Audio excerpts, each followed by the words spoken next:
오늘 본문은 이스라엘 민족에게 베푸신 하나님의 능력을 시로 묘사하고 있습니다.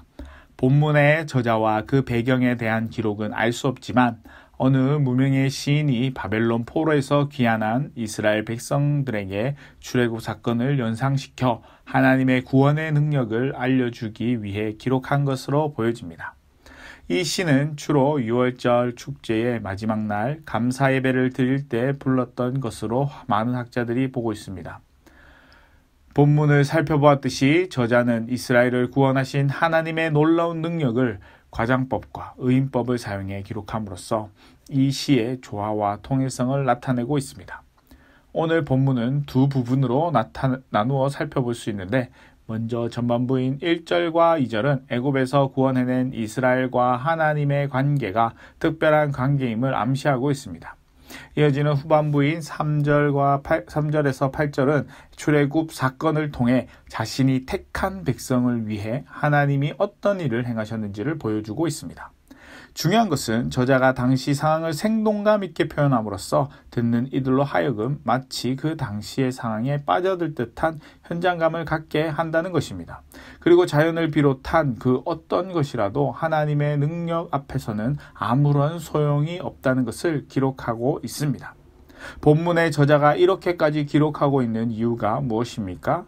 아마도 바벨론 포로에서 돌아온 이스라엘 백성들이 하나님께서 그들의 조상을 어떻게 인도하셨는지를 알려주기 위함이었을 것입니다. 무엇보다도 이런 사실을 통해 이스라엘 백성들이 하나님을 더욱 찬양하고 경외하기를 바라는 마음에 기록했을 것으로 보여집니다. 먼저 1절과 2절에 나타난 하나님과 이스라엘의 특별한 관계는 무엇입니까? 이스라엘이 하나님의 택함을 받은 나라이고 백성이라는 것입니다. 이것은 하나님이 아브라함을 통해 주신 약속의 말씀이기도 합니다. 뿐만 아니라 그의 아들들인 이삭과 야곱에게도 동일하게 약속하신 말씀이기도 합니다. 이 약속은 이스라엘 자손을 하늘의 별과 같이 또 바다의 모래와 같이 많게 하겠다는 것과 약속의 땅인 가나안 땅을 주시겠다고 하신 말씀입니다.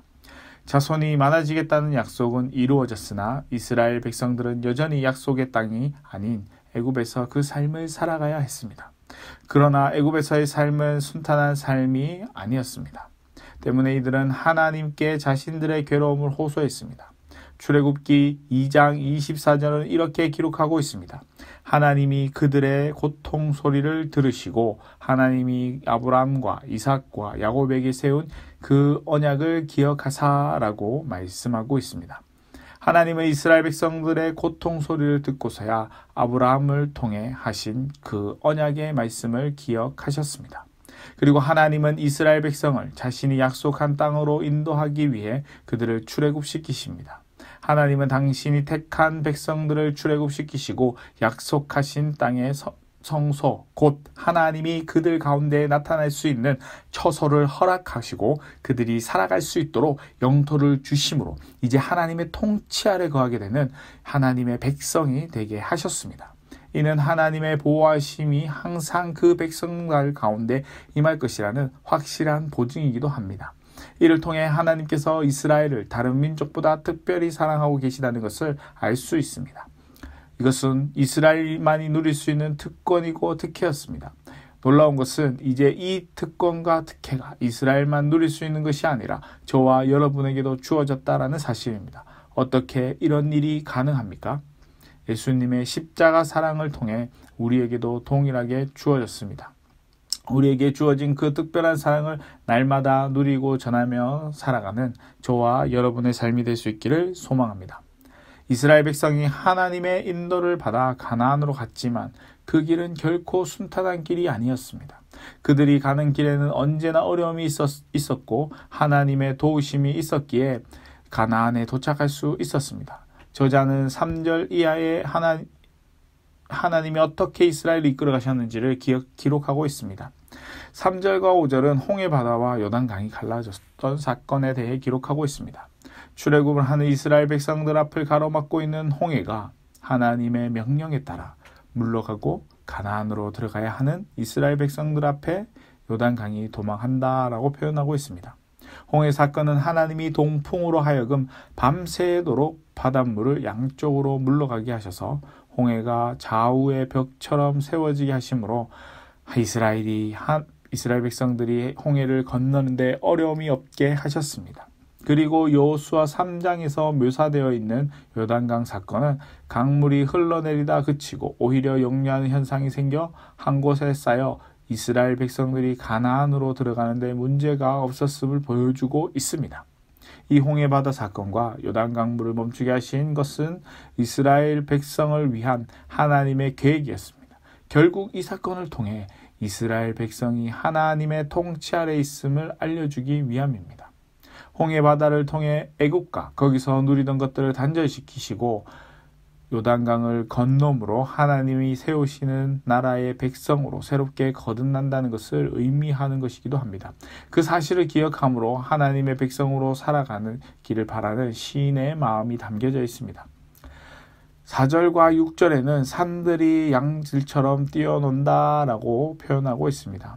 이는 출애굽기 19장에 하나님께서 이스라엘 백성들 앞에 나타나시고자 시내산에 이르실 때 온 산이 진동했다고 말씀하고 있습니다.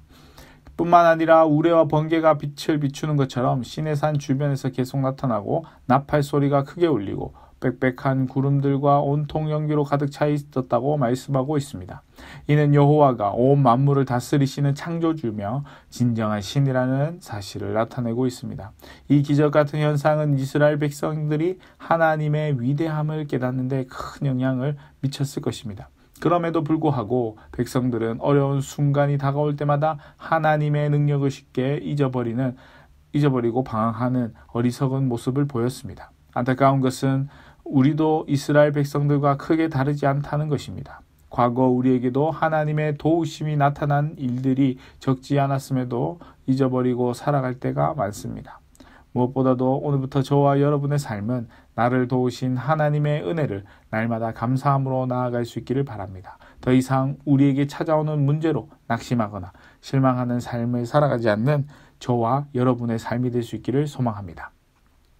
본문의 저자는 반석에서 샘물이 나오는 사건을 끝으로 마무리하고 있습니다. 고대 근동에서는 광야는 죽음의 땅을 상징했습니다. 이는 아무것도 없는 자리였기 때문입니다. 그 어떤 생명도 잉태할 수 없는 광야에서 물은 그 생명 자체와 같은 것이었습니다. 이스라엘 백성은 이런 광야에서 40년을 살았습니다. 반석에서 샘물이 나오는 기적을 그 기간 동안 날마다 체험하며 살았던 것입니다. 광야는 결코 혼자서 지나갈 수 있는 곳이 아닙니다. 하나님과 함께하지 않고서는 지나갈 수 없는 곳이 광야입니다. 종종 해결할 수 없는 상황에 처하게 되면 그곳이 광야 같은 곳이라 느낄 때가 있습니다. 비록 나의 삶의 자리가 광야같이 느껴진다 할지라도 하나님이 함께하시면 약속의 자리가 된다는 것을 기억하시길 바랍니다.